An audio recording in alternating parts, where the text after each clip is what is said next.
संत रामपाल जी महाराज एक ऐसे महान संत जिन्होंने अपनी सतभक्ति, तत्व ज्ञान, करुणा और सेवा के बल पर समाज में नई मिसाल कायम की है।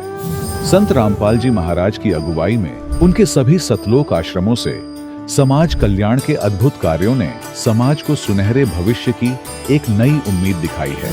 संत रामपाल जी महाराज से नाम दीक्षा लेने के बाद लाखों लोगों की लाइलाज बीमारियां जैसे कैंसर, एड्स आदि ठीक हुई। संत जी के ज्ञान से प्रेरित होकर उनके अनुयायियों ने लाखों यूनिट रक्तदान किया। संत जी ने लाखों बहन बेटियों का दहेज मुक्त विवाह करवाया।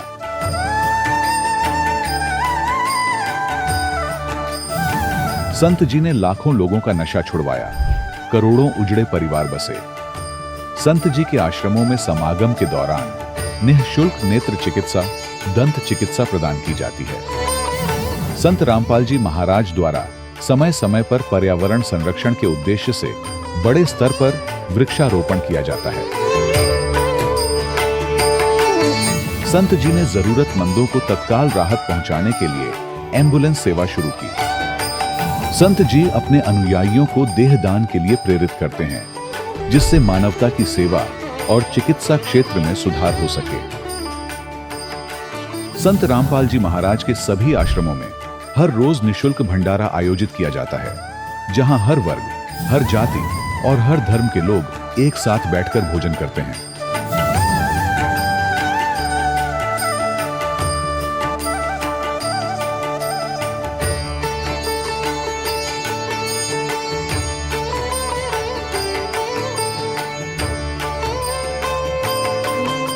संत रामपाल जी महाराज की अन्नपूर्णा मुहिम ने गरीब और बेसहारा लोगों के जीवन में एक नई ऊर्जा और उम्मीद को जन्म दिया है। घर घर खाद्य सामग्री और जरूरी मदद पहुंचाकर संत रामपाल जी महाराज ने लोगों को दुख और मजबूरी से लड़ने की ताकत प्रदान की है।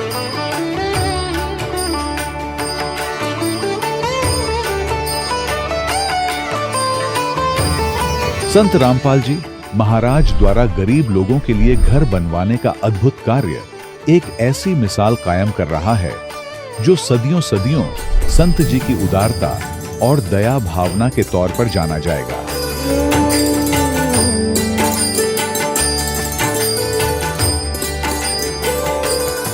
संत रामपाल जी महाराज ने हरियाणा सहित भारत के कई राज्यों में आई भीषण बाढ़ से अनेक गांवों और किसानों को बड़ी राहत दिलाई।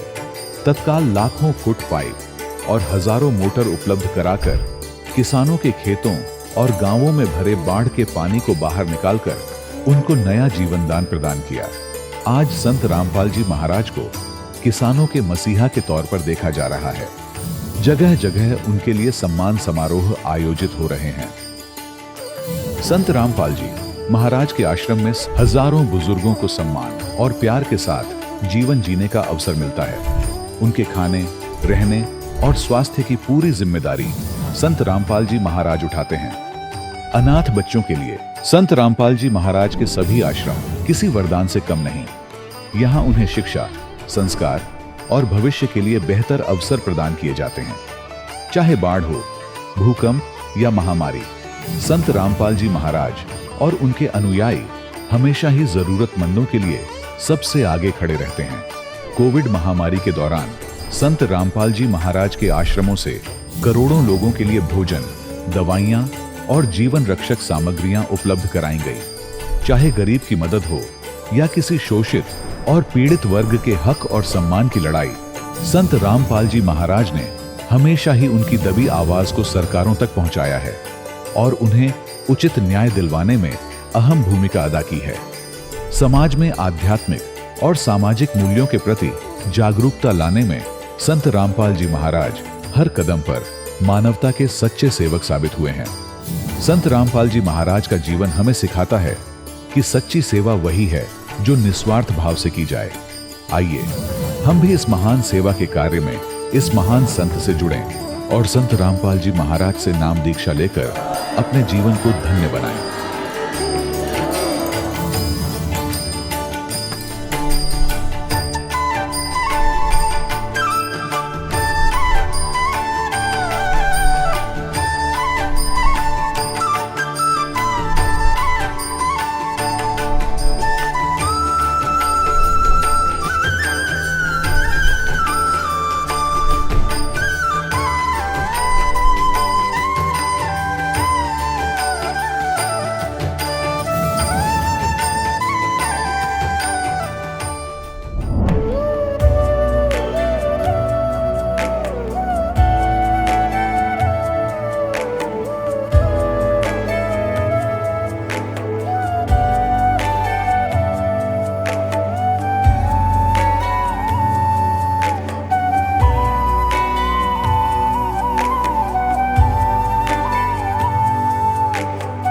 पूर्ण परमात्मा पाप कर्म दंड को भी काट सकता है।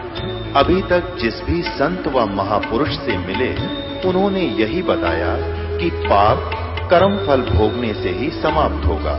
वो प्रभु कौन है जो पाप कर्म को काट देता है, वो काल के बंधन से छुड़वा देता है।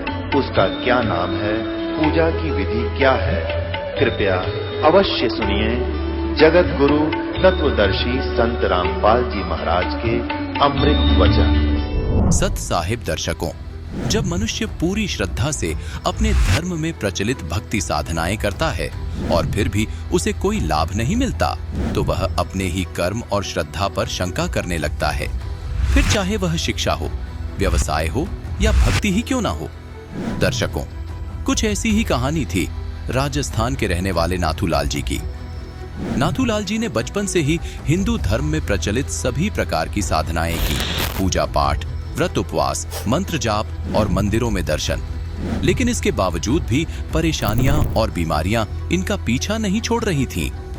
लेकिन फिर इनके जीवन में एक ऐसा मोड़ आया जब इन्होंने संत रामपाल जी महाराज से नाम दीक्षा ली। दर्शकों, आज नाथूलाल जी का कहना है कि जब से मुझे संत रामपाल जी महाराज की शरण मिली है, तब से मेरा जीवन पूरी तरह से बदल चुका है। आज मैं और मेरा परिवार न केवल शारीरिक रूप से स्वस्थ हैं, बल्कि हमें आत्मिक शांति की अनुभूति भी हो रही है। दर्शकों, आखिर नाथूलाल जी ऐसा क्यों कह रहे हैं? आखिर संत रामपाल जी महाराज ने इन्हें ऐसी कौन सी दिव्य औषधि दे दी जिससे इनकी सारी परेशानियां और बीमारियां छूमंतर हो गईं? आखिर आज नाथूलाल जी जैसे लाखों श्रद्धालुओं क्यों कह रहे हैं कि केवल संत रामपाल जी महाराज ही शास्त्रों के अनुसार भक्ति दे रहे हैं और संत रामपाल जी महाराज ही पूर्ण संत हैं? आखिर इसके पीछे की सच्चाई क्या है? आइए सुनते हैं नाथूलाल जी की कहानी, उन्हीं की जुबानी। सर नमस्कार। नमस्कार जी। सर क्या नाम है आपका? मेरा नाम नथु दास है। कहाँ से आए हैं? सर जोधपुर राजस्थान से हूँ। संत रामपाल जी महाराज से नाम दीक्षा लेने से पहले आप क्या भक्ति साधनाएं करते थे? संत रामपाल जी महाराज जी से नाम उपदेश लेने से पहले अन्य देवी देवताओं की, जैसे हनुमान जी की है, शिव जी की है, कृष्ण जी की है, विष्णु जी की है और बाबा रामदेव जी की है, जो हमारे परिवार में जो परंपराओं से चलते आ रहे थे, उन्हीं अन्य देव देवताओं की भक्ति करते थे। और मंदिरों में जाना है, पितरों की पूजा करना है, जो समाज के अंदर प्रचलन था वो भक्ति करते थे। सर जो भक्ति साधना आप करते थे, उन भक्ति साधनाओं के करने से आपको क्या क्या लाभ मिले? जी देखो, ये भक्ति साधना के करने से हमें कोई लाभ नहीं मिला, क्योंकि वो साधना ही गलत थी, तो उसे लाभ मिलना ही नहीं था। भाई अगर उल्टा चलेंगे तो उसे लाभ मिलना ही नहीं है। तो वो परमात्मा बताते हैं, जैसे संत रामपाल जी महाराज जी बताते हैं अपने सत्संग प्रवचनों में, कि वो साधना ही गलत है। जैसे परमात्मा ने बताते हैं सत्संगों में कि 3 देव की जो करते भक्ति, उनकी कबू ना होती मुक्ति। तो इन 3 देवताओं के अलावा भी हम तो अन्य देवी देवताओं की भक्ति करते, तो उसे लाभ मिलना ही नहीं, उल्टा नुकसान ही होना, लाभ कैसे मिलेगा? संत रामपाल जी महाराज की शरण में आप कैसे आए? जी, हमारे गांव से एक मांगी दास नाम से भगत हैं, उन्होंने पहले नाम उपदेश ले रखा था और हमारे परिवार से भी है, रिलेटिव में हमारे भाई भी लगते हैं। तो वो हमें बार बार जब गुरुजियों के बारे में आते तो बताते थे कि हम परम संत से नाम ले रखा, लेकिन ऐसे नहीं बताते थे कि संत रामपाल जी महाराज जी मतलब शास्त्र अनुसार साधना बताते। वो जब भी आते थे हमारे घर ही रुकते, क्योंकि हम पहले से नशे पत्ते के आदि नहीं थे, तो हमारे घर पे रुकते और भंडारा करते। जब भी रुकते तो यही बताते थे, गुरुजियों का नाम लेके बताते थे कि रामपाल जी महाराज जी हमारे गुरु हैं और ये अच्छी साधना बताते, लेकिन ये नहीं बताते थे कि शास्त्र अनुसार साधना। धीरे धीरे वो आते थे, मालिक की दया थी, हमारे भी कोई पाप कर्म थे पहले, तुम नहीं आ पाए परमात्मा की शरण में। धीरे धीरे वो आते रहे, तो उन्होंने बोला जी आज परमात्मा की सत्संग है, आप चल रहे हो क्या? और इधर से हम इंश्योरेंस की एक एजेंसी ले रखी थी, उसमें काम कर रहा था दास। तो सोचा भाई वहाँ से भी कोई फ़ोन आ रखा चंडीगढ़ से, तो सोचा वो काम कर लेंगे और सत्संग भी सुन लेंगे परमात्मा के, चलो देखते हैं और देख के ताते हैं कैसे। तो फिर निकले थे हम यहाँ जोधपुर से बस में बैठ के, संत रामपाल जी महाराज जी के आश्रम में जाते ही हमें ऐसा अनुभव हुआ, मतलब कि पहले कई मंदिरों में गए होंगे, कई जगह गए होंगे, ऐसे कोई मंदिर नहीं छोड़ा। हम वैष्णो देवी के भी जाके आया था दास पहले, सब जगह ऐसी कोई देवी देवता का मंदिर नहीं छोड़ा जहाँ पे हम नहीं जाके आए थे। लेकिन कब मतलब वहाँ जाती है ना, ऐसा गलत ही अनुभव होता था या अनेक विचारधारा रहती थी। और संत रामपाल जी महाराज जी के आश्रम में हम घुसे भी नहीं थे, बाहर से भी ऐसा अनुभव हुआ कि वाकई में पूर्ण परमात्मा है, वो इधर ही विराजमान है, ऐसा अनुभव आज। संत रामपाल जी महाराज से नाम दीक्षा लेने के बाद आपको क्या क्या लाभ मिले? देखो जी, संत रामपाल जी महाराज जी से नाम उपदेश लेने के बाद इतने लाभ मिले। पहला लाभ तो ये कि हमारा मनुष्य जीवन है वो सफल हो गया। जैसे परमात्मा बताते हैं कि भक्ति के बगैर राजा है, वो भक्ति नहीं करेगा, अगला जन्म उसको गद्दे का होगा। और जो राजाओं की रानियाँ जो महलों में रहती है, अच्छे कपड़े पहनती है, काजू किशमिश के हलवे खाती है, ठीक है ना, तो वो भक्ति नहीं करेंगे ना, तो भक्ति नहीं करे, अगला जन्म कुतिया का होगा। और एक मतलब टूक के लिए सरायों के बाहर सराय करेगी और एक टूक के लिए तरसेगी। और जो सराय में रुके यात्री है वो एक टूक फेंकेंगे जो मतलब कि भरा हुआ होगा इस मिट्टी से, कंकड़ लगे हुए, वो भी खाने को तरसेगी। एक भक्ति के कारण परमात्मा कहते हैं ऐसी दुर्गति होती है। तो परमात्मा ने इतने लाभ दिए जी। देखो पहले दास ये पढ़ता था 8वीं क्लास में, तब एक संत के रूप में मतलब जिंदा महात्मा के रूप में परमात्मा आए थे, इस दास को मिले थे और बोला था बेटा, उस समय दास ये रामदेव जी की भक्ति करता था और मंदिर में पूजा करता था। मतलब मंदिर में रोज अगरबत्ती करना मेरा नित्य नियम था, रोज जाना था सुबह शाम, और गढ़ टंका बजाना, घंटोरा बजाना, ठीक है। तो परमात्मा आए थे, बोले थे बेटा तू एक ऐसे अन्य भक्ति करेगा जो सबसे अलग होगी। तो ये दास सोचता था अन्य भक्ति क्या, अभी रामदेव जी की नहीं होके और किसी देवता की हो सकती है, ये सोचता रहता बार बार। लेकिन वो मुझे दिमाग में नहीं आया कि अन्य भक्ति ये है परमात्मा की। अब पता चला संत रामपाल जी महाराज की शरण में आने के बाद ये पता चला कि अन्य भक्ति ये है। बाकी तो पहले नकली भक्ति करते थे हम, वाकई में पूरी नकली थी जी, उससे कोई फायदा नहीं होना। जी शारीरिक लाभ है, परमात्मा मेरे को स्वस्थ कर दिया। एक शारीरिक लाभ है परमात्मा की दया से, दास जब सत्संग में जाने की तैयारी थी और उस दिन मेरे गले में कोई इन्फेक्शन हो गया था। तो इन्फेक्शन होते ही मैं डॉक्टर के पास गया, एमडीए में या मथुरा दास माथुर जोधपुर के अंदर। तो डॉक्टर को दिखाया तो डॉक्टर बोले कि भाई आप गले में इतना बड़ा इन्फेक्शन है, आपको ऑपरेशन कराना पड़ेगा। मैंने कहा जी हम पूर्ण परमात्मा तदगुरु संत रामपाल जी महाराज की शरण में, और हम ही ऑपरेशन कराएंगे, हम ही दवाई लेंगे, तो फिर और क्या करेंगे? जो भक्ति नहीं कर रहे, गलत साधना करे, वो क्या करेंगे? डॉक्टर हंसने लगे, बोला ऐसी बात है। मैं बिल्कुल जी, आप ठीक है, कोई ट्रीटमेंट हो दे दो गोली वोली, ऑपरेशन की आप बात मत करो। तो डॉक्टर बोला कोई बात नहीं है, ले लो ये गोली। तो दास से उस दिन खाना भी नहीं खाया जा रहा था, तो ब्रेड खा के दास फिर आश्रम गया। आश्रम जाते ही मालिक की दया से परमात्मा सदगुरु रामपाल जी महाराज की दर्शन की लाइन में लग गया। दर्शन की लाइन में जब खड़ा था दास, मैं हाथ जोड़ के ऐसे विनती कर रहा था, बोल रहा था गुरुजी हमें गले में इन्फेक्शन है, डॉक्टर ने बोला है कि ऑपरेशन होगा। तो परमात्मा बोले बेटा अगर भक्ति करने वाले को ऑपरेशन होगा तो फिर दूसरों को क्या होगा? सदगुरु रामपाल जी महाराज जी ने आशीर्वाद दिया। तो हमने भंडारे में जाके जी कम से कम 5 और 6 रोटी खाई थी मालिक की दया से। और इनके अलावा परमात्मा ये दास को सदगुरु रामपाल जी महाराज पूर्ण परमात्मा है। और इस दास को मतलब ये रामदेवरा जो मेला चल रहा है ना, उस मेले में परमात्मा 2014 की बात थी, दास घर से आ रहा था बाइक से, तो परमात्मा मतलब जिंदा महात्मा के रूप में आके दास को मिले थे। ये प्रचार कर रहा था दास ज्ञान गंगा का। तो मैंने सोचा भाई ये जो रामदेवरा लोग जा रहे हैं पैदल, तो ज़्यादा झुंड में होते वो तो सुनते नहीं परमात्मा की कोई चर्चा, एक अकेले जा रहे थे। तो मैंने बोला इनसे चर्चा करते बाबा जी से। तो मैंने बोला बाबा जी देखो ये पुस्तक है ज्ञान गंगा है, पूर्ण परमात्मा तत्वदर्शी संत रामपाल जी महाराज आए हुए हैं, ये पुस्तक पढ़ो, इसमें पूर्ण परमात्मा की जानकारी दी हुई है। तो उन्होंने पुस्तक देखा, पुस्तक देख के ऊपर गुरुजियों का फोटो था, फोटो देखा, ऐसे दंडवत किया, सिर पे लगाया, फिर बोला ये है क्या जी? मैं कि हाँ जी हमारे सदगुरु रामपाल जी महाराज जी है, हमारे पूज्य गुरुदेव जी है। तो बोले अच्छा ठीक है जी, तो मेरे को भी चलना पड़ेगा इनकी शरण में? मैं कि जी देखो आपको क्या पूरे विश्व को इनकी शरण में चलना पड़ेगा, क्योंकि पूर्ण परमात्मा की शरण में पूरे विश्व को आना ही पड़ेगा, चाहे कैसे भी आओ। तो बोले ठीक है जी मैं भी चलूंगा। ऐसे कह के मेरे सामने से अंतर ध्यान हो गए, तो मुझे एकदम पूरा हुआ। मैंने कि जी परमात्मा ही थे, और मैं इनको दंडवत भी नहीं कर पाया, फिर एकदम रोम रोम खड़े हो गए थे मेरे जी। और बहुत से लाभ मिले जी। परमात्मा किले पे सेवा चल रही थी, जोधपुर किला मेहरानगढ़ दुर्ग है, वहाँ भी परमात्मा के दर्शन देके गए थे। इनके अलावा मालिक की दया से ये दास है ना पहले 2 नंबर का काम करता था, जिसमें अफीम ये डोडे आते। परिवार वाले को पता भी नहीं था दास के बारे में कि ये क्या कर रहा। परिवार वाले सोच रहे थे ये दास पढ़ाई कर रहा, लेकिन मालिक कहते हैं ना कि कुसंगत के कारण आदमी गलत रास्ता पकड़ लेता। तो ये अगर मैं परमात्मा की शरण में नहीं आता तो ये दास आज बाहर नहीं होता, कहीं अंदर ही होता, जेल के अंदर होता, या कोई मतलब सड़ता था ऐसे। क्योंकि ये जो ये राजनीति के पावर वाले लोग थे उनके साथ रहता था दास, और गलत काम ही कर रहा था।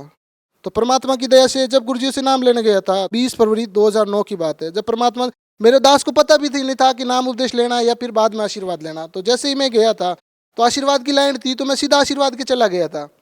तो आशीर्वाद दिया, गुरुजियों ने बताया, बोले बेटा नाम ले लिया? मैं नहीं गुरुजी नाम तो नहीं लिया। तो चल बाहर जाके नाम लेके आ। फिर बाहर गया, फॉर्म भरवाया, नियम देखे। भक्तों ने बोला भाई ये नियम है, आपको ये नियम पालन करोगे? मैंने कहा जी जरूर करेंगे, क्यों नहीं करें। एक बार तो लगा कि हम गलत काम कर रहे हैं, फिर ये जैसा, तो फिर लगा नहीं यार कोई बात नहीं, नाम तो ले लेते मालिक की दया से। तो फिर नाम लिया, फिर गुरुजी से आशीर्वाद लेने गया। सदगुरु रामपाल जी महाराज जी ने चरण सेवा दी और 5 मिनट तक इस दास को गले लगाए रहे और बोले बेटा क्या काम करते हो? भक्ति करने आए हो? मैंने कहा जी हाँ भक्ति करने के लिए आए परमात्मा सदगुरु रामपाल जी महाराज जी। ये दास कुत्ता है, ये आपकी भक्ति करने के लिए आया। तो बोले बेटा पहले क्या काम करते थे? मैंने बोला गुरुजी काम तो 2 नंबर के ये गलत है, परिवार को पता नहीं है। गुरुजी ने बोला बेटा देखो जहर है, जहर आपको पता चल जाता है इस डिब्बे में जहर है तो अपने बच्चे को खिलाओगे? मैंने कहा नहीं गुरुजी ऐसे नहीं हो सकता, नहीं खिला सकता हूँ। तो बोले बेटा ये भाई बहन है, जो ये जहर खिला रहे हो ये भाई बहन है। तो मैंने बोला गुरुजी आज के बाद ऐसा काम नहीं करूँगा। दास उसके बाद ये काम ही नहीं किया, मालिक की दया से। ये जो अफीम का जो डोडे का था, डोडा पोस्ट का, ये काम नहीं किया। उसके बाद मालिक की दया से, परमात्मा सदगुरु रामपाल जी महाराज की दया से ये सोच रहा था दास कि भाई मालिक जो करेंगे वो मिलेगा, वो भी चलेगा। तो परमात्मा की, सदगुरु रामपाल जी महाराज की दया हुई। मैंने गुरुजी से प्रार्थना लगाई, ये दास हम दो, एक मेरा भाई है मामा का लड़का सुनील नाम है उसका, वो भी अभी नाम ले लिया मालिक की दया से। काफ़ी टाइम संघर्ष रहा, उसके साथ चर्चा चलती रही, लेकिन परमात्मा की दया हो गई, अभी नाम लिया है, 4-5 दिन हुए। तो और एक मेरा और मिलने वाले, हम तीनों ने मिलके, वो भी अच्छे प्रेमी हैं मिलने वाले, हम तीनों ने मिलके मालिक की दया सदगुरु कबीर परमेश्वर के नाम से एक जो प्लॉट काटे थे परमात्मा ने, उसमें भी बहुत लाभ दिया जी, हमें बहुत लाभ दिया। जो सुख चाहिए था परमात्मा ने सारे दे दिए। जब आप सतलोक आश्रम में संत रामपाल जी महाराज जी से नाम दीक्षा लेने के लिए गए तो आपको कैसा महसूस हुआ? जो भगत आपको वहां पर मिले उनका बर्ताव कैसा था? क्या जातिगत भेदभाव हुआ आपके साथ में? कैसा बर्ताव रहा आखिर? जी देखो, सदगुरु रामपाल जी महाराज के आश्रम में जब हम गए ना, मुझे ऐसा लगा कि वाकई में यही है अपना ओरिजिनल समाज। क्योंकि वहाँ ना कोई जाति भेदभाव, ना बड़े की, ना ऊंच नीच की, कोई प्रकार की कोई भेदभाव नहीं है। क्योंकि वो तो पूर्ण परमात्मा है। परमात्मा के दरबार में भेदभाव होना तो संभव ही नहीं है। चाहे वह राजा हो, चाहे रंग का हो, सभी के लिए एक ही मेट बिछाने की व्यवस्था है। भंडारे में एक ही तरह की व्यवस्था मिलेगी। क्योंकि परमात्मा के दरबार में तो कोई भेदभाव होना ही नहीं है। ये तो जीव ने बना रखे, ये काल लोक में बना रखे, ये ऊंचे, ये नीचे, ये ऐसी जाति से। या परमात्मा के दरबार में कोई ऊंच नीच जात कोई होना ही नहीं है, संभव ही नहीं है जी। सर, भगत समाज को आप क्या संदेश देना चाहते हैं? जी, भक्त समाज को ये सब संदेश देना चाहते हैं, सदगुरु रामपाल जी महाराज पूर्ण परमात्मा के अवतार यहाँ धरती पर आ चुके हैं। और आप अपन ये मनुष्य जन्म बर्बाद हो गए ना, फिर नहीं मिलेगा। परमात्मा कहते हैं युगों युगों के बाद कोई सहयोग बनता है ये परमात्मा की भक्ति का, और वो सहयोग अगर गंवा दिया ना हमने तो फिर नहीं मिलने वाला भाई। परमात्मा कहते हैं ऐसा समय बार बार नहीं आता जी। संत रामपाल जी महाराज के बारे में ये भी कहा जाता है कि संत रामपाल जी महाराज अन्य धर्मगुरुओं की निंदा करते हैं, ये कहाँ तक सत्य है? जी देखो, परमात्मा सदगुरु रामपाल जी महाराज जी फरमाते हैं कि भाई जो बैंक का मैनेजर होता है उसकी फर्ज बनता है, उसकी ड्यूटी बनती है कि ये नकली नोट है या असली नोट है, उनकी पहचान कराना। तो संत गुरु रामपाल जी महाराज जी ने तो अपने दोनों नोटों की पहचान करा दी कि भाई ओरिजिनल ज्ञान है और ये डुप्लीकेट ज्ञान है। आप जनता स्वयं पहचानो और स्वयं निर्णय कर लो। परमात्मा ने जनता पे छोड़ दिया, भाई जनता स्वयं निर्णय कर लो। ये शास्त्र अनुसार प्रमाण है, चारों वेद है, गीता है, पुराण है, बाइबिल है, कुरान शरीफ है, 18 पुराण है, शारों का सारांश है। और ये नकली संत है जिनका कोई आधार ही नहीं, कोई सिर पैर ही नहीं है और नकली ज्ञान दे रहे हैं। तो यह इसको निंदा नहीं कह सकते, ये सच्चाई है, ये निंदा नहीं है। सर, बहुत बहुत धन्यवाद साहिब जी। दर्शकों, अभी आपने सुने संत रामपाल जी महाराज से दीक्षा प्राप्त करके सुखी हुए भक्त के अनुभव। अब देखिए जगत गुरु तत्वदर्शी संत रामपाल जी महाराज के मंगल प्रवचन। और उस नामदेव जी ने दूध कैसे पिला दिया? क्योंकि वो पुण्यात्मा थी, परमपिता परमात्मा की आत्मा थी, और उनने संकल्प कर दिया था कि जब तक भगवान आप दूध नहीं पियोगे मैं भी अन्न आहार नहीं करूंगा। माता पिता चले गए थे बाहर उनके भ्रमण करने के लिए किसी कामवश, और छोटे से बालक नामदेव की ड्यूटी लागे थे, बेटा विठल जी का भोग लगाना, दूध का कटोरा, और फिर बाद में अन्न ग्रहण करना, पहले मत खाना। तो वो पत्थर की मूर्ति वो माँ बाप तो कैसे करते थे, कटोरा दूध का रख दिया भगवान विठल की मूर्ति का आगे, थोड़ा सा उंगली से उठा के मुंह का लगा दिया, फिर थोड़ी देर पर्दा रख दिया, 2 मिनट में उठा के सारे भोजन में मिला के आप पी लेते थे। बालक को पता नहीं था, उसने न सोची नामदेव जी ने कि भगवान डेली दूध पिया करता, रीब ना पीता, मेरे तो रुष्ट हो गया, मेरे से कोई गलती बन गई, जिस कारण से नामदेव बालक थे उन्होंने भी अनहार त्याग दिया। 1 हफ्ते में माता पिता ने आना था। परमात्मा को पता था ये बालक मर जाएगा, कबीर परमेश्वर को मालूम था बालक की मृत्यु हो जाएगी, इसने पक्का प्रण कर लिया, प्रतिज्ञा कर ली। तो उसी समय उस पत्थर में से अपने आप खुद पिया। परमात्मा ने हाथ निकाले न्यू लंबे लंबे और कटोरा पकड़ दिया और गट गट पी गए। 3 दिन तक ऐसे पीते रहे। फिर माता पिता आए। माता पिता ने आते ही पूछा कि बेटा भगवान को विठल जी को भोग लगाया कि नहीं? उन्होंने सोचा बालक है कहीं ना ध्यान किया हो।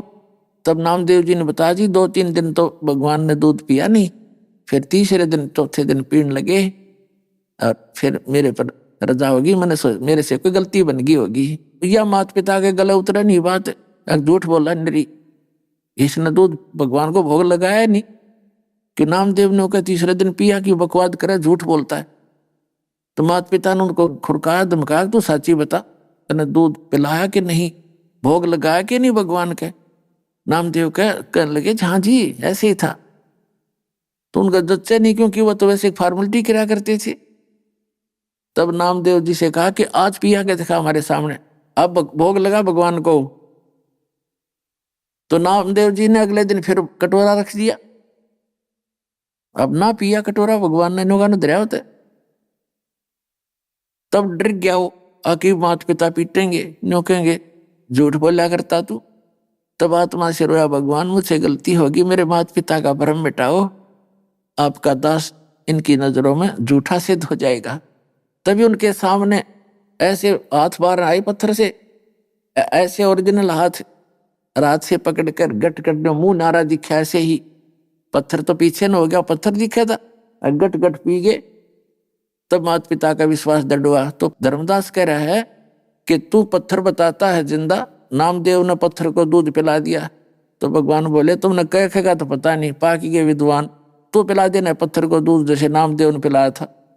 परमात्मा ने कहा पिला के दिखा, मारे सट्टे फिर उठाए क्यों फिर रहा है, ये तो नामदेव जैसा भक्ति हो तेरी। तो धीरे धीरे ज्ञान समझ में आता है। तो क्या कहते हैं परमात्मा, बोले जिंद कबीर सुनो बाणी धर्मदासा, हम खालिक हम खलक सकल ये हमरा प्रकाशा। परमात्मा बोले मैं खालिक यानी सबका सृष्टि रचनहार कुल मालिक, और हम खलक ये सब प्रजा भी मेरे ही कृपा से, ये सभी मेरे बच्चे हैं, हम ही खलक। हम रचे सब पाषाण नदी सब खेल हमारा, अचराचर चौखान बनी विधि 18 भारा। हम ही सृष्टि संजोग विजोग किया बहु भांति, हम ही आदि अनाद हम अवगत के नाती। हम साहेब सतपुरुष हैं ये सब रचना हमारे, जंद कहे धर्मदास से हम हैं पूर्ण करतार। अब ये धर्मदास के गला उतरे नहीं क्यों, बाबा जी अपने आप को भगवान कहता है। बोलत धर्मदास सुनो सर्वंगी देवा, दिखे पिंड और प्राण कहो तुम अलख अबेवा। नाद बिंद की दे शरीर है प्राण तुम्हारे।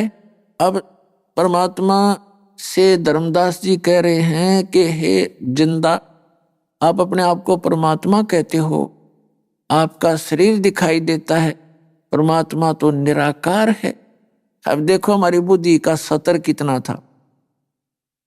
हम विष्णु जी के उपासक थे, शंकर जी की मूर्ति भी हम घर रखते थे, विष्णु जी की भी रखते थे, और फिर आपस में डिस्कस होती थी कि ध्यान लगाते हैं, ध्यान में केवल परमात्मा दिखाई देता है, भगवान थोड़ा दिखता है, परमात्मा का प्रकाश दिखाई देता है।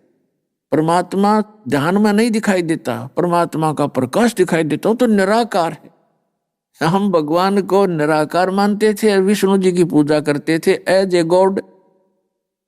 ठीक था ना हुआ बाई का ज्ञान हमारा। तो अब धर्मदास जी भी उसी सतर का जीव था जैसे हम थे पहले। धर्मदास जी ने कहा कि आप एक तरफ तो अपने आप को भगवान बताते हो और आपका शरीर दिखे, भगवान तो निराकार है। तो परमात्मा बोले धर्मदास देख, मेरा शरीर जो है ये मैं विधेयी हूं। धर्मदास जी कहने लगे आपका देही दिखाई दे रही है और आप कहते विधेयी। तो परमात्मा ने कहा मेरा जो शरीर है शुक्रम अकायम असनाविरम, ये देख तेरे जैसी काया नहीं है। जब उन्होंने ऐसे हाथ लगा कर देखा धर्मदास ने, रूई जैसा हाथ था भगवान के शरीर। कहते मैं विधेय हूं लेकिन आपसे अन्य देही है, मेरी भिन्न देही है, आप जैसी नहीं। बोलत धर्मदास सुनो सर्वंगी देवा, दिखत पिंड और प्राण कहो तुम अलख अबेवा। नाद बिंद की देह शरीर है प्राण तुम्हारे, तुम बोलो बड़ी बात नहीं आवत दिल हमारे। तुम्हारे शरीर दिखे और बात करो तुम बड़ी बड़ी, मेरे गले या उतरे नहीं तेरी बात के आप भगवान हो। खान पान स्थान देह में बोलत दीसम, कैसे अलख स्वरूप भेद कहियो जगदीसम। कैसे रचे चंद और सूरज ये नदी गिरवर पाषाणा, और कैसे पानी पवन धरणी पृथ्वी असमाना। कैसे सृष्टि संजोग विजोग करी किस भांति, कौन कला करतार कौन विद अवगत नाती। अब परमात्मा से कहा कि आप किस प्रकार भगवान हो, किस प्रकार तुम उस परमात्मा से नाती हो, और कैसे आपने सृष्टि रची वो बताइए। तो परमात्मा ने उसको पूरी सृष्टि सुनाई थी, सृष्टि रचना। बोलत जंद अबंध सकल घट साहेब सोई, निर्वाणी निज रूप सकल से न्यारा होई। हम ही राम रहीम करीम पूर्ण करतारा, हम ही बांधे से तू चढ़े संग पद्म 18। हम ही रावण मार लंका पर करी चढ़ाई, हम ही 10 सिर मार देवताओं की बंद छुटाई। हमारी शक्ति से सीता सती जती लक्ष्मण हनुमाना, हम ही कल्प उठाव करत हम ही सहमाना। अपना आत्माओं क्या बताते हैं परमात्मा कि तुम अभी बालक हो, इस ज्ञान से परिचित नहीं हो, इसलिए आप जी जो श्री राम को मानते हो कि श्री रामचंद्र जी ने रावण मारा, पुल बना दिया था, इसकी भी कहानी भिन्न है, आप उससे परिचित नहीं हो। जब श्री राम जी थक चुके थे, रावण मर नहीं रहा था, वो उसकी गर्दन उतार देते थे, फिर नई गर्दन आ जाती थी। विभीषण ने बता भी दिया था कि इसकी नाभि के अंदर अमृत है, जब तक नाभि डिस्टर्ब नहीं होएगी तब तक यो मरेगा नहीं। ते शुरुआत बता दी थी, लक्ष्मण ने सारा वेद बता दिया था। जब के न्यारा जब कति थक लिया था, श्री राम भी महसूस कर चुका था कि ये तो मरना मुश्किल है, तब ये भी एक जीव है और प्रार्थना की अंदर से आत्मा रोई, आत्मा का साथी है परमात्मा। तब मालिक ने कहते हमने ही फिर वो अपनी शक्ति से उसका रावण की नाभि में तीर मारा। जब वो मरा ना, तो कितने दिन से लग रहा था राम उसको मारने के लिए, जब ना मरा फिर परमात्मा ने सुनाया कि सुन ले, एक तुझे वो कथा सुनाता हूं कि पुल किसने बनवाया था। धर्मदास जी बता रहे थे कि भगवान श्री राम ने समुद्र पर पुल बनाकर लंका पर चढ़ाई करी थी युद्ध करने के लिए, धावा बोला था। तो परमात्मा ने कहा कि तुम ये भी कहते हो कि हनुमान जी ने पत्थरों पर राम का नाम लिख दिया इसलिए पत्थर तिरे। फिर आप ये भी कहते हो कि नल और नील ने उनके हाथों में शक्ति थी, उनके हाथों से पत्थर नहीं डूबते थे, जिस कारण से पुल बना। है कोई सिर पैर तुम्हारी इस राम कहानी का? ये दास बताएगा भगवान की लीला, वो पुल कैसे बना था। जैसा कि भगवान खुद कहते हैं, चारों युग में मेरे संत पुकारे कूक कहा हम हेल रे, हीरे माणक मोती बरसे ये जग चुगता ढेल रे। परमात्मा बताते हैं सतयुग में सत सुकृत कह टेरा, त्रेता नाम मुनिंदर मेरा, द्वापर में करुणा में कहाया, कलयुग नाम कबीर धराया। तो चारों युगों में परमात्मा आते हैं। सतयुग में उनका नाम रहता है सत सुकृत, और त्रेता में वो मुनिंदर ऋषि नाम धर कर आते हैं, और द्वापर में करुणा में और कलयुग में कबीर नाम से वो सुप्रसिद्ध होते हैं। तो एक समय की बात है जब परमात्मा कबीर जी यानी पूर्ण ब्रह्म मुनिंदर ऋषि के रूप में प्रकट थे, उसमें ये नल और नील दोनों मौसेरे भाई थे। इनकी मां सगी बहन थी और ये दोनों मेंटली डिस्टर्ब थे, तीन ताप से और प्रारब्ध के कष्ट से ये दुखी थे। इन्होंने शब्द ऋषि महर्षियों से दीक्षा उपासना लेकर जो साधना उन्होंने बताई वो करके देख ली थी, उनको कोई भी राहत प्राप्त नहीं हुई थी। और सभी ऋषि महर्षियों ने ये कह दिया था ज्योतिषियों ने कि बेटा ये तुम्हारे प्रारब्ध का दुख है, तुम्हें भोगना ही पड़ेगा, आजीवन ऐसे ही रहना पड़ेगा, इसका कोई विकल्प नहीं। लेकिन ये आत्मा नहीं टिक सकती, क्योंकि इसको मालूम है कि परमात्मा एक अजब शक्ति है, वो दुखी को सुखी किया करता है, फिर भी वो भटकते ही रहते हैं। इसी दृष्टिकोण से जब परमात्मा मुनिंदर नाम से आए हुए थे ऋषि रूप में, वो पहले ऋषि लोग दरियाओं के किनारे सत्संग किया करते थे, प्रवचन किया करते थे, ज्ञान सुनाया करते थे, और वहाँ छोटी मोटी झोंपड़ी आश्रम बनाकर रहा करते थे। इसी प्रकार परमात्मा खुद मालिक रहा करते थे, मुनिंदर ऋषि के रूप में एक आश्रम बना रखा था। नल और नील को पता लगा कि बड़े प्रभावशाली ऋषि हैं, बहुत से लोगों को सुख दिया है, तो वो भी वहां चले गए। सिर पे हाथ रखते ही दोनों स्वस्थ हो गए, एकदम उनके शरीर से जैसे पहाड़ उतर गया हो, दोनों एकदम स्तब्ध रहे कि सचमुच ही तो भगवान है। चरण पकड़ लिए, हे भगवान हम तो आपके आश्रम में सेवा करा करेंगे, हमारा तो जीवन दान दे दिया। तो परमात्मा बोले कोई बात ना बेटा, अपना भजन करो और सत्संग हो तब आ जाया करो, तुम सेवा करा करो। तो वहाँ सत्संग के अंदर दुखी अधिक आते हैं परमात्मा के दरबार में हमेशा, जब भी वो आए हैं, क्योंकि वो हमारे पिता हैं और हमने इस काल के लोक में गलत काम कर करके, पाप कर करके इतने पाप इकट्ठे कर लिए कि हमें वो भोगने में बड़े मुश्किल हो रहे। और वो दयालु है, इसके पास एक पावर है कबीर भगवान के पास के जब ही नाम हृदय धर्यो भयो पाप को नाश, अरे जैसे चिंगारी अग्नि की वो पड़े पुराने घास। ये हमारे पापों का नाश करके हमें सुख करते हैं और फिर भक्ति के लिए प्रेरित करते हैं। तो वहाँ बूढ़े बुजुर्ग रोगी आते थे, उनको पता था नल और नील को कि अब मुश्किल से भगवान ने दया करी है और खूब सेवा करेंगे। परमात्मा ने कहा बेटा सेवा करना, इसे बर्तन साफ करे, झाड़ू पोछा करे, जैसी तुमसे बने, क्योंकि सेवा से बहुत मेवा मिलती है।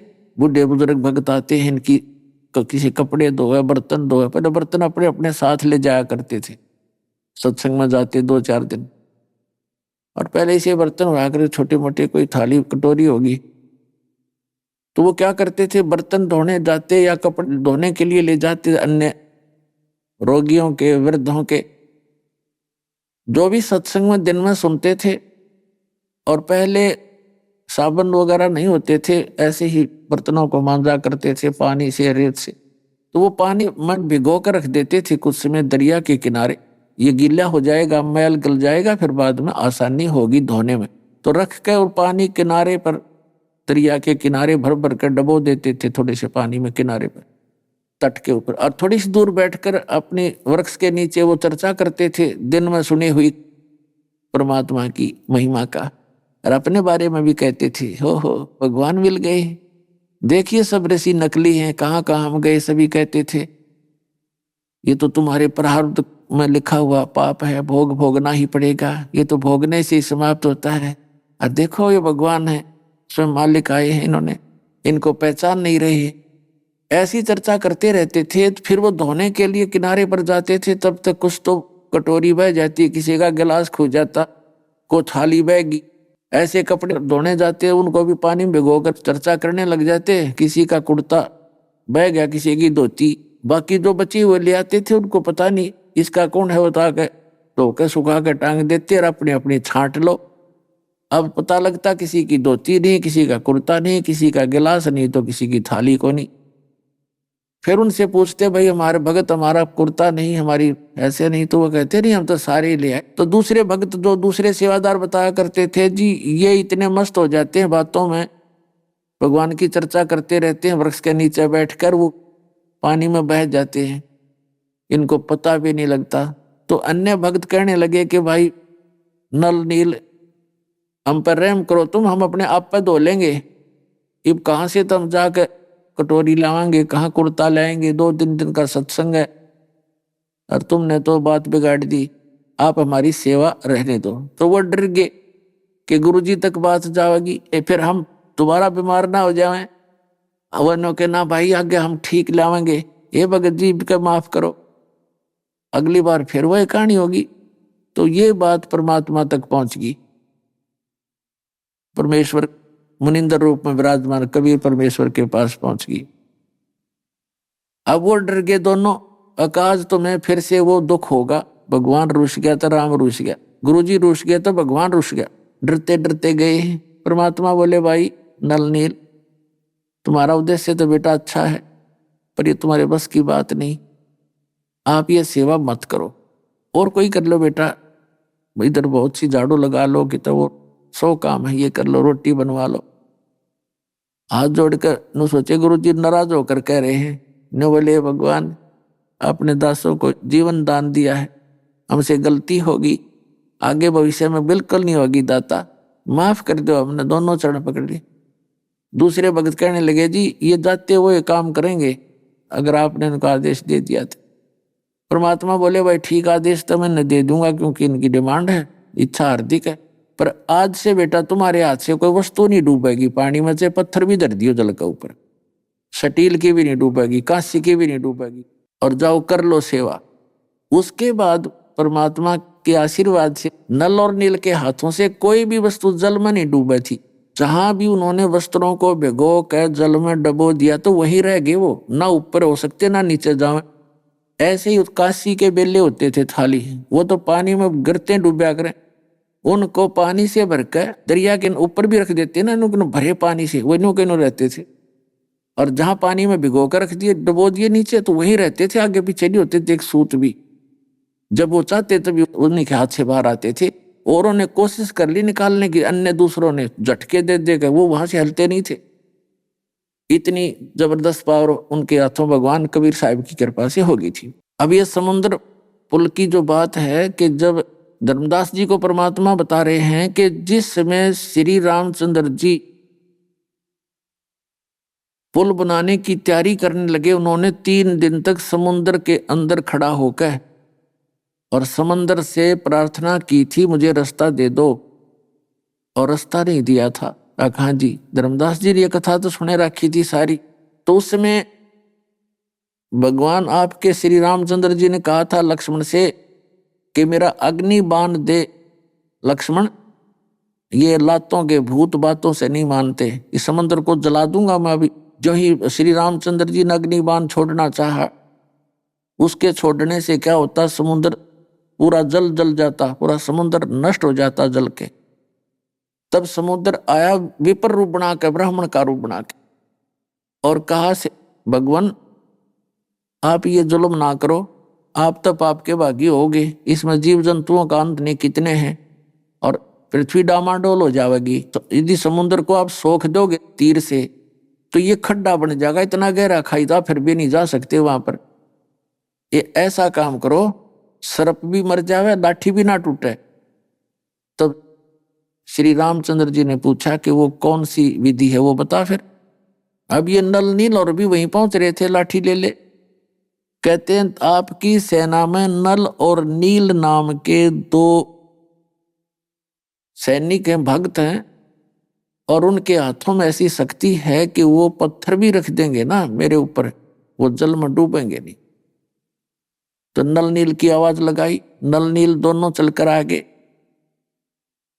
तब श्री रामचंद्र जी ने कहा कि भाई कोई ऐसी तुम्हारे पास पावर शक्ति है? कहा जी, अपना आत्माओं यहां मार खाता ये प्राणी अभिमान करता है, थोड़ी सी भक्ति हो जा, थोड़ी सी सेवा कर ले, उसे थोड़ी बहुत सिद्धि भगवान की भक्ति से आ गई तो अंडी पाक जाते हैं, पंसारी बन जाते हैं हल्दी की गांठ से।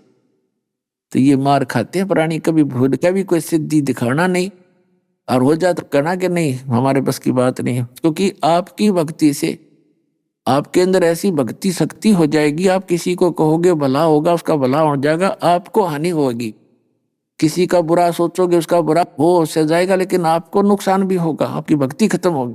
तो नल नील ने सोची आज तारीख खूब नंबर बन गए, हनुमान भी फेल, अंगद भी फेल, आज तो सारे अरे तुम्हारी वाह वाह हो जाएगी। और श्री रामचंद्र जी ने कहा भी एक ट्रायल करके दिखाओ, कोई पत्थर रखो उठा करके जल पे लाए, उठा के दोनों एक एक पत्थर रख दिया उन्होंने फटाफट, यूं रखते ही डूब गया। तो उसने भी रखा दूसरे ने, वो भी डूब गया। तब रामचंद्र जी कहने लगे जैसे विपर रूप में, ब्राह्मण रूप में खड़े समंदर से, मानो रामचंद्र जी ये कहना चाहते हैं कि झूठ बोल रहा है तो इनके हाथों में ऐसी पावर तो है ही नहीं। तब उसी समय रामचंद्र जी के बोलने से पहले ही उस विपुर रूपधारी समंदर ने कहा कि नल नील तुमने गलती कर दी, आज आपने अपना गुरुदेव याद क्यों नहीं किया। तब उन्होंने अपनी गलती महसूस हुई, क्योंकि ये जीव यहां मार खाता है कि कहीं हम भगवान ने याद करें तो ये नो ना सोच ले रामचंद्र की इनमें शक्ति कोई ना, इन्होंने तो किसी से उधारी मांगी है। इसलिए उन्होंने उस दिन परमात्मा भी याद नहीं किया। और कबीर साहब कहते हैं जैसे माता गर्भ को राख यत्न बना और ठेस लगे तो छन्न हो तेरी, ऐसे भक्ति जा कि जैसे माता को गर्भ रहा हो मुश्किल से किसी बहन बेटी को, और फिर वो उस गर्भ की कितनी चिंता रखती है, कितनी केयर टेक करती है। हे भगवान ऊंचे नीचे पर पैर ना टिक जा, मेरा बच्चा खराब ना हो जावे। रात को सोते समय भी, करवट लेते समय भी एकदम उधड़क के उठती है, कहीं बच्चे का दाब ना लगी हो, खराब ना हो जाए। तो ऐसे परमात्मा कहते हैं कि तुम्हारे अंदर ये सत भक्ति रूपी, इस भक्ति के मंत्र से आपके अंदर भक्ति रूपी गर्भ पल रहा है। और इस भक्ति को अगर तुम थोड़ी सी भी लापरवाही कर दोगे, आपकी ऐसे भक्ति नाश हो जाएगी जैसे माता गर्भ को रखे यतन बनाए और ठेस लगे तो क्षण हो जा। अगर उसका कोई झटका लग जाए तो वो बच्चा नाश हो जाता है, पेट गर्भ। तो ऐसे भक्ति नसावे, आपकी भक्ति भी जरा सी लापरवाही से ऐसे नाश हो जाएगी जैसे नल और नील की होगी। अब ब्राह्मण रूप में खड़े थे जो समुद्र ने कहा कि अब इन्होंने अपनी भक्ति बिगाड़ दी। तब उन्होंने अपने गुरुदेव को याद किया, रोने लगे, कहते पहुंचूंगा क्षण एक में जन अपने के काज। एक क्षण में परमात्मा थोड़ी सी दूर आते नजर आए।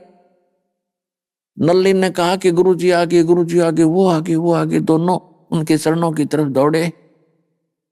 तो सबका ध्यान उधर गया, परमात्मा निकट आ गए। तब श्री रामचंद्र जी ने कहा कि हे ऋषिवर, आज मेरे ऊपर आपत्ति आई हुई है। सारी कहानी कथा सुनाई और मुझे लंका से पार होना है। आज मेरा दुर्भाग्य है कि आपके इन भक्तों के हाथों में भी वह शक्ति नहीं रही, मेरे दुर्भाग्य के कारण इनसे भी पत्थर नहीं तर रहे। तो परमात्मा ने कहा अब इनके हाथों से कभी कोई वस्तु तरह भी नहीं गई, इनके अंदर मन में दोष आ गया, अभिमान हो गया। तब श्री रामचंद्र जी ने कहा कि भगवान फिर हमारा क्या होगा, रजा करो, आप जब इनको शक्ति दे सकते हो अपने शिष्यों को तो हमारा भी कुछ रास्ता निकालो। तब परमात्मा ने कहा ठीक है। एक हाथ में परमात्मा कबीर जी के मुनिंदर रूप में, ऋषि रूप में आए हुए थे। एक सोटी थी डंडी, जैसे डोगा सा होता है, उस डंडी के साथ साथ एक लाइन खींच दी, रेखा, एक पहाड़ के चारों तरफ से रेखा घुमा दी कि लो भाई, इसके बीच बीच के पत्थर उठा लियो, ये नहीं डूबेंगे। अब ले उठाकर बड़े बड़े पत्थर रखने लगे। नल और नील एक शिल्पकार भी थे, उन्होंने उनको छोल छाल कर पैरेलल से कर एक दूसरे में फंसा कर रखे थे और वो तेरे थे उस परमात्मा कबीर जी के आदेश से।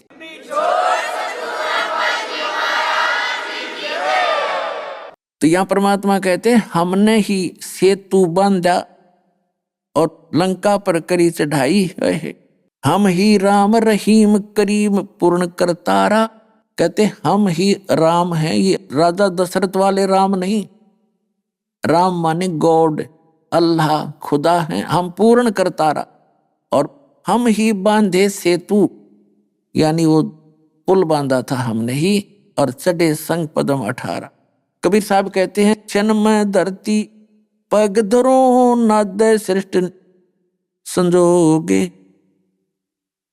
पद अमान न्यारा रहूं इस विद दुनी बिजोगे। बोलत है धर्मदास जंद जननी को थारी, कौन पिता परवेश कौन गतरेन अधारी। क्यों उतरे कलमाई कहो सब भेद विचारी, तुम निज पूर्ण ब्रह्म का अनपान आहारी। कौन देह सने नैनन मुख नासा नेहा, तुम दिखत हो मनुष्य कौन विद जंद विदेहा। अब धर्मदास जी कह रहे हैं कौन तुम्हारी मां, किससे तुम्हारा जन्म हुआ। तो परमात्मा कहते हैं कि ना मैं जन्मू ना मैं रू ना आऊं ना जाही, शब्द विहंगम सोने में ता मेरे धूप न छाही। परमात्मा कहते हैं बोले जिंद सुनो धर्मदासा, हमरे पिंड प्राण निश्वासा। हमारा जो शरीर है ये तुम्हारे जैसा श्वास वाला नहीं है, और गर्भ योनि में हम नहीं आए, मादर पे दर न जननी जाए।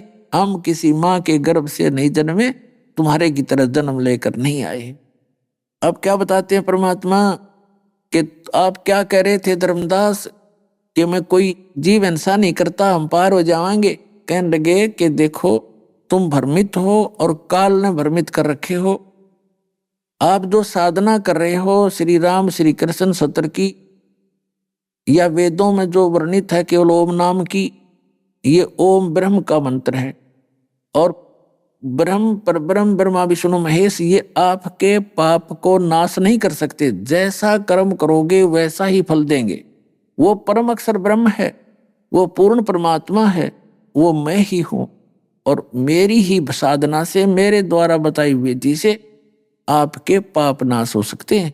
और जब आप जो साधना कर रहे हैं और कहते हैं हम कोई पाप नहीं करते, जैसे हिंदू कहते हैं मुसलमान मांस खाते हैं इसलिए वो पापी है, परमात्मा कहते हैं वो तो चलो अपराध है ही है, लेकिन उसके पैरेलल आप दोनों के भी अपराध जो आपको मालूम नहीं वो गिनवाता हूं। क्या बताते हैं? अभी आपने सुने संत रामपाल जी महाराज के मंगल प्रवचन।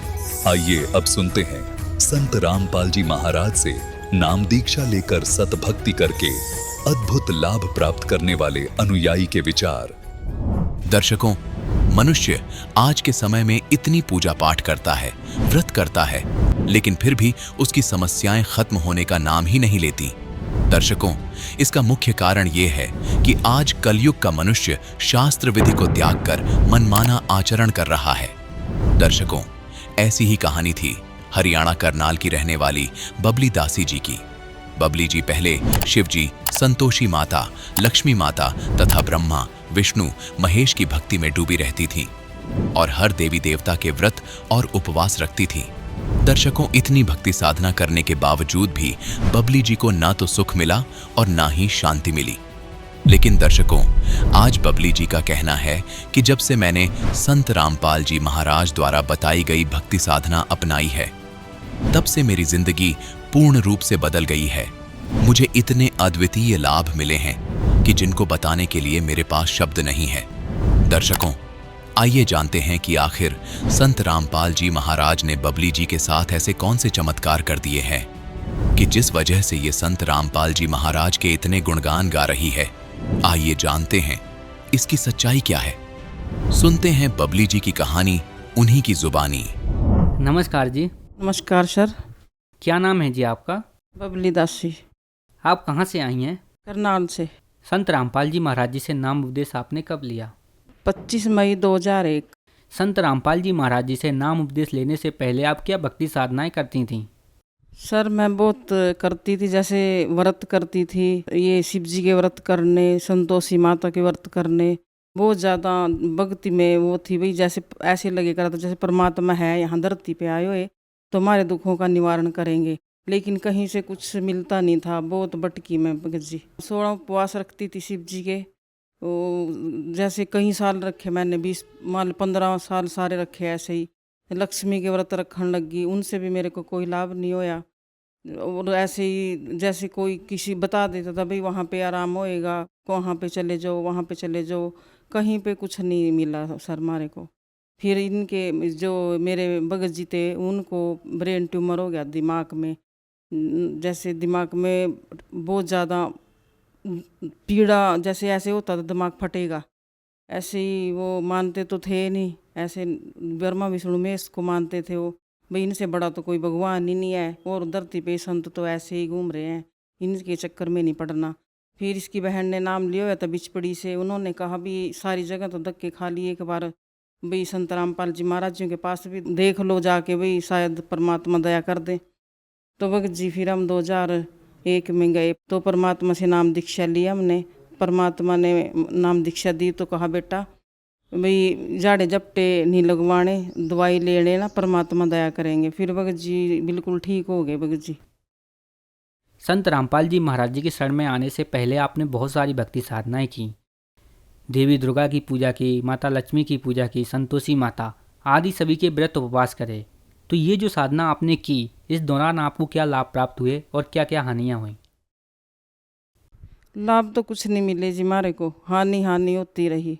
जैसे घर में ऐसे कलेश रहा था, अगर मान ले बीमार हो बंदा तो घर में तो स्ट्रेस भी होएगा, दिमाग में ऐसे ही परेशानियां चल रही थी। कोई लाभ नहीं हुए भगत जी मारे को, हानि हुई इनसे। तो हानि तो भगत जी देखो, पहले तो वही बीमार थे, वो हानि हुई। उसके बाद पैसा था नहीं, भाई इलाज करा लेंगे कहीं हॉस्पिटल में जाके। घर की दयनीय हालत तो बहुत ख़राब थी। बच्चे छोटे छोटे थे, बिल्कुल छोटे थे बच्चे। कैसे मैं अकेली औरत कहाँ जल्दी लेगा इनको, कोई सारा लाने वाला भी नहीं था मेरा। फिर ऐसे ही चलती रही गड्डी, कई साल तक ऐसे ही चले। दवाई थोड़ी बहुत ही कहीं ते दवा दी, आराम बिल्कुल लगे नहीं था। हॉस्पिटलों में भी जावा थे, वो कहते थे भाई इसका तो ऑपरेशन ही है, ऑपरेशन होएगा तो सक्सेसफुल नहीं होएगा, 99% चांस इसके भाई जाने के हैं, 100 में से 1% है चांस भाई जिंदगी बचेगी तो ये आंखों से अंधा हो जाएगा। ऐसे ही चलता रहा तो फिर दिमाग ज़्यादा परेशान होने लग गया, तो फिर परमात्मा से की शरण में गए। फिर हम संत रामपाल जी महाराज जियों की हम बहुत पूछते थे जी, पूजने का तो कुछ छोड़े ही नहीं, जो चीज़ पूजी नहीं, जिसने जो भी बताया मान ले, सब पूजे मान ले, कोई ऐसा देवी देवता नहीं छोड़ा। ब्रह्मा विष्णु में इसको तो पूज ही रहे थे, और शिव जी के तो ऐसे भी मैं 16 व्रत रखे कर दी, लेकिन कोई लाभ नहीं होया सर जी इनसे। सर ऐसे ही जब कहते नहीं बंदा मरदा नहीं क्या करता, तो ऐसे ही इनकी बहन ने, इनकी सिस्टर ने नाम लिया था, मेरे हस्बैंड हैं जो, तो उन्होंने कहा भाई सारी जगह धक्के खा लिए, एक बार मेरे गुरुजियों की शरण में भी चले जाओ, देख लो ना जाके, राम लगेगा तो नाम ले लियो, ना तो ठीक है। तो फिर हमने वहाँ जाके परमात्मा से जींद में संत रामपाल जी महाराज जी से नाम दीक्षा ली। उसके बाद भगत जी बिल्कुल ठीक हो गए थे। पहले ही उसकी एक आधी आँख की रोशनी पहले ही चली गई थी, नाम लेने से पहले जा चुकी थी। उसके बाद फिर वो आँख की रोशनी वहीं पर रुक गई। फिर हमने नाम दीक्षा ली तो भगत जी बिल्कुल ठीक हो गए। डॉक्टरों ने तो मना ही कर दिया था जी भाई इनकी ज़िंदगी नहीं है, पर लेकिन मेरे जो गुरुजी हैं संत रामपाल जी महाराज, उन्होंने उनको ज़िंदगी 13-14 साल की, बेटा भक्ति कर अरस्तलोक चल। तो 13-14 साल भक्ति करी, भगत जी गुरु जी ले गए स्थलोक फिर इनको। आपने बताया कि आपके पति की आयु पूर्ण परमात्मा ने बढ़ाई, तो इसके साथ आपको और क्या लाभ मिले? लाभ तो बहुत मिले हैं भगत जी। जैसे भगत जी तो चले गए, उसके बाद दयनीय हालत इतनी खराब थी, मान ले औरत अकेली घर में, बच्चे पढ़ाई कर रहे, तो घर में कैसे कहाँ से आएगा, कुछ खाने ने पीने ने भी सब कुछ चाहिए। बच्चे की पढ़ाई थी, जैसे बच्चे प्राइवेट स्कूल में पढ़े कर दे मेरे, तो वो पता नहीं बस परमात्मा की रजा ऐसी थी। उन्होंने सर थे जो इनके, उन्होंने कहा भाई बच्चों को 12वीं तक पढ़ाई ऐसे फ्री कराएंगे। देखो जी प्राइवेट स्कूल में कौन ऐसा है जो फीस भी नहीं लेगा ना एडमिशन लेगा, लेकिन मेरे बच्चे फ्री पढ़े हैं जी 12वीं तक।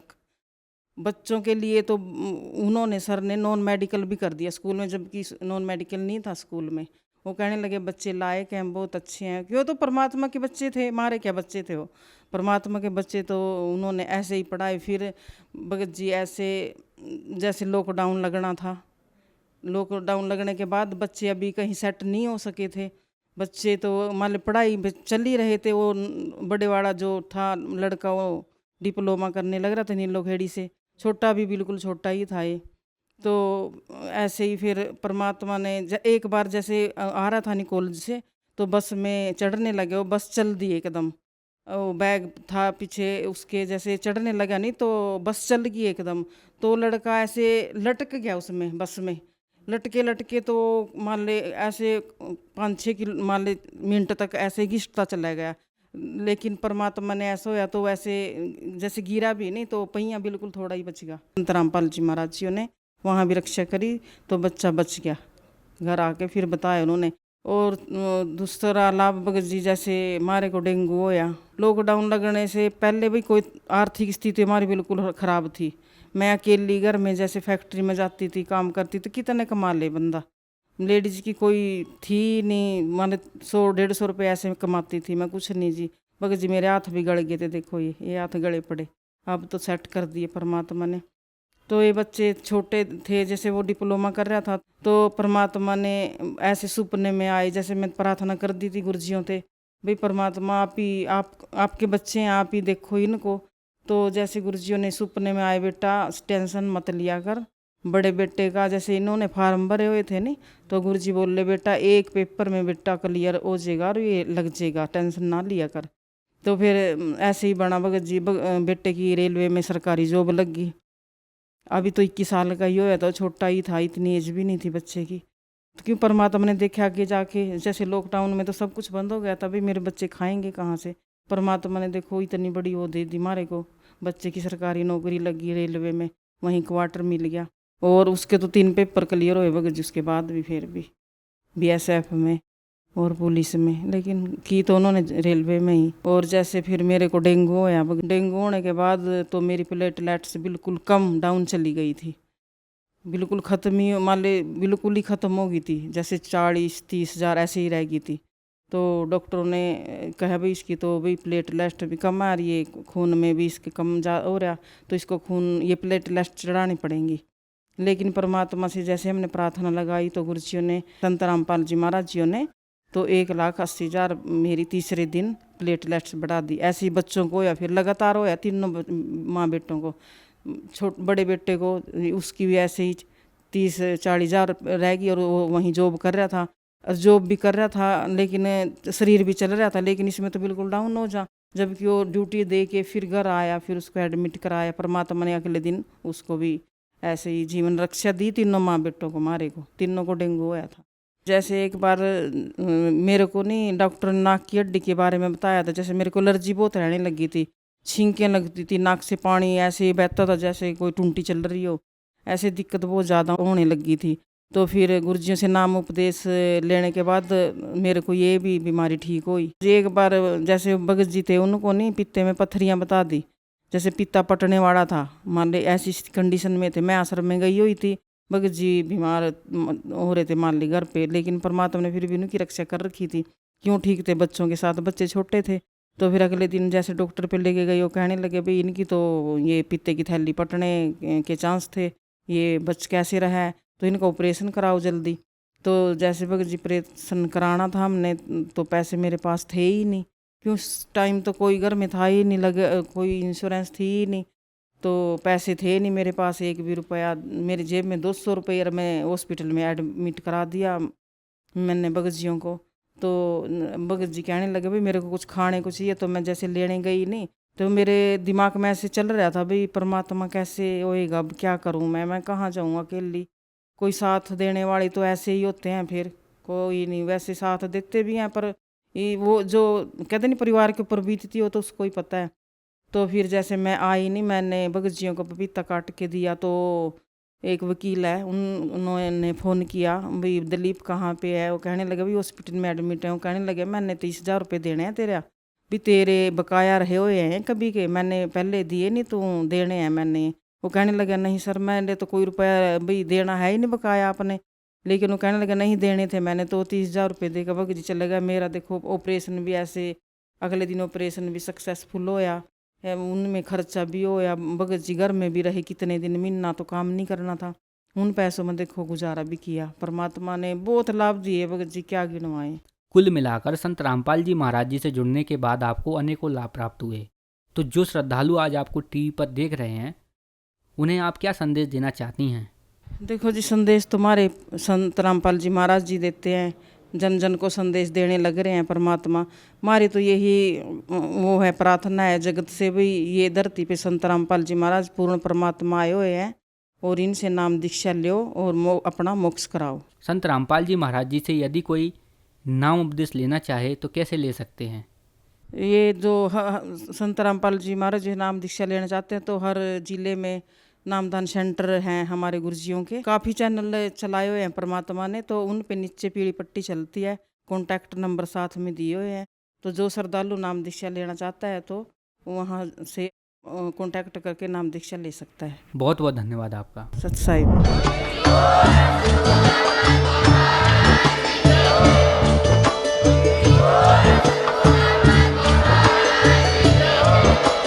आप सुन रहे थे जगत गुरु तत्वदर्शी संत रामपाल जी महाराज जी के मंगल प्रवचन। अधिक जानकारी के लिए विजिट कीजिए हमारी वेबसाइट www.jagatgururampalji.org। संत रामपाल जी महाराज जी के शुभ आशीर्वाद से पूरे विश्व भर में 500 से भी ज्यादा नाम दीक्षा केंद्र हैं, जिन पर संत रामपाल जी महाराज जी द्वारा ऑनलाइन निःशुल्क नाम दीक्षा दी जा रही है। अपने नजदीकी नाम दीक्षा केंद्र का पता करने के लिए संपर्क करें 91 888 291 4911।